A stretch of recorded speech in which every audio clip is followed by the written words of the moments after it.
Welcome to Cooking with the Wooden Spoon. Today's recipe is go-to chicken. This is my chicken go-to. You probably figured that out. This is the way that I make chicken for a variety of different sauces that I use with it. My favorite sauce that I make is a pumpkin honey creamed sauce. If you'd like, you can watch that recipe and make this chicken to go with that sauce. Another sauce that I often make is a Florentine sauce, which has spinach in it and cheese. You could make an Alfredo sauce. We will be having that video as well, and pour it over the chicken.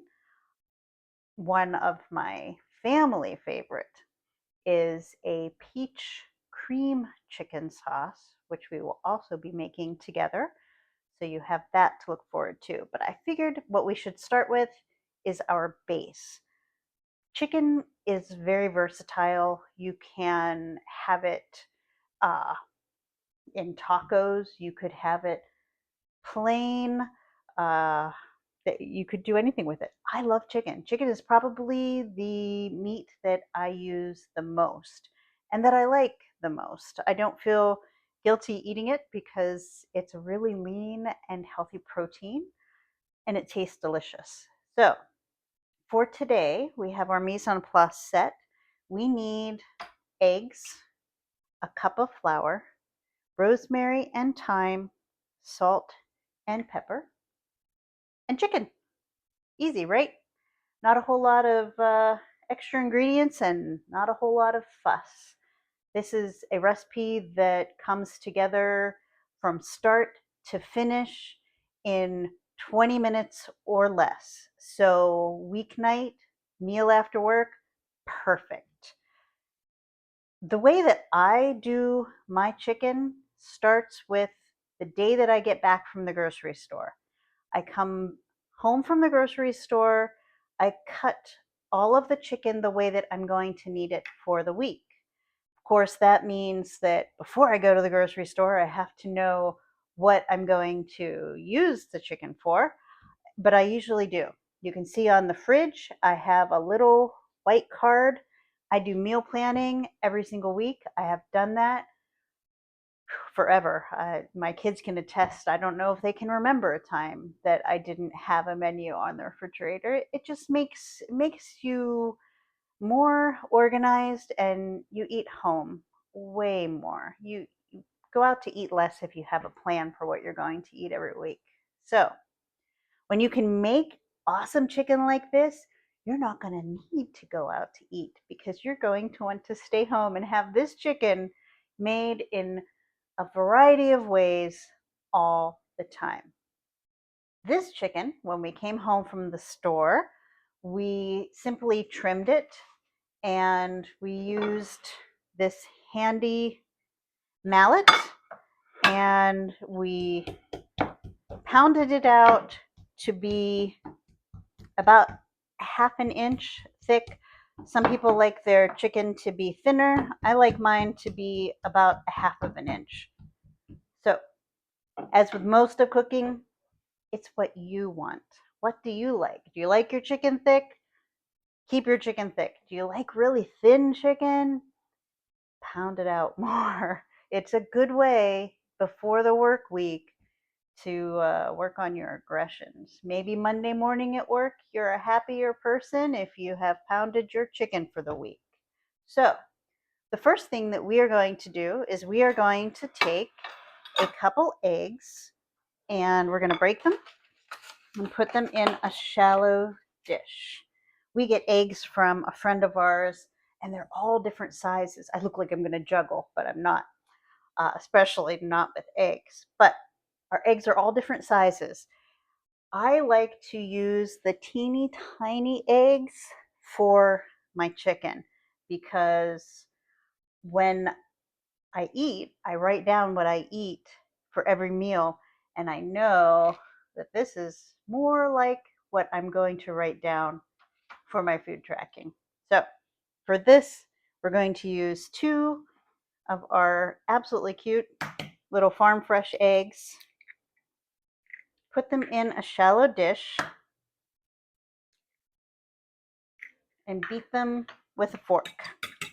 What we're going to do is we are going to dip our chicken first into the egg mixture. Then we will dip it into a flour mixture, and then we will put it in the pan. Okay, next we are going to take 1 cup of flour-ish. If you cook with me, you know that I cook kind of in an ish way. We're going to take a pinch of salt, more than a pinch of pepper. I love pepper. Never have too much pepper. Okay, and then we're going to do 1/2 of a teaspoon of thyme and 1/2 of a teaspoon of rosemary. At this point, if I were making chicken that had Alfredo sauce, I would use maybe an Italian spice or basil or oregano. If I was making a Greek chicken, which is probably the chicken that I make the most, I would be using oregano. So whatever you're using is great. The one awesome thing about cooking is you get to do what you want. Not many times in life when you could just do whatever you want. But cooking, you can. Maybe that's why I like it so much. So what we're going to do is we're going to move over to the stove. If you have cooked with me before, you know that I have my pan on. I put my pan on about 5 minutes before I'm going to put anything in it. So our pan is just about ready. We're going to go ahead and get started on cooking. One of the reasons that this is my go-to chicken is because you can do so many elements of it ahead of time. If you wanted to, you could have the mixture with the flour ready ahead of time. You could have all of it made ahead of time. I do that pretty often. There are many days that I will have the chicken completely done and then make the sauce, and my chicken is done. Or have the chicken done for the whole week, make a bunch of the chickens, and then make the sauce, or have the sauce ready too. I wanted to show you the process for getting your chicken into your pan. I typically line up my ingredients the way that they will go into the pan. So we're going to first dip our chicken into the egg, and then we will dip it into the flour. I'm putting this into a heated pan that has 2 tablespoons of butter already cooked in it, or cooking in it. You could also cook the butter ahead of time and have it be what is called brown butter, and that is also delicious. So simple. We're going to move this into our pan. For the next one, we'll show you what it looks like as it's cooked in the pan. Typically when I cook chicken, I do 5 minutes on each side. Alexa, set a timer for 5 minutes. When I'm teaching Noah how to make things, I like to tell him to use 5, 5, 5. So 5 minutes of preheating, 5 minutes of cooking, flip, and then 5 minutes of cooking. That will work for ground beef. It will work for chicken and many other things. So right now we're going to cover this and let it cook for 5 minutes. This chicken is so versatile.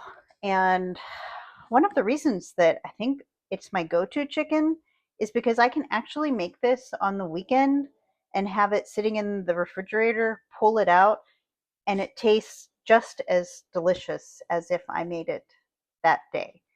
So we are going to let this cook for a few minutes and come back to it. We're going, oh, as you can see, it is time to flip the chicken. Beautiful. That is exactly what we want it to look like. Alexa, stop. So we're going to turn it over. I like to move the butter around in the pan just to coat the pan everywhere. Okay, we're going to let this cook for 5 more minutes. Our timer has just gone off, and I measured this to make sure that the internal temperature was 165 or 155 rather. I always take my chicken out at 155 and then allow it to sit for about 5 minutes so that the temperature continues to come up in the chicken. As it sits, it will continue to cook. So that is why you want to take your chicken off at 155. Okay, there you have it. Our go-to chicken, easy peasy, tastes delicious with whatever sauce you want, or no sauce at all. Honestly, standalone, it's fantastic. So I hope you try it. Quick and easy and perfect for a weeknight.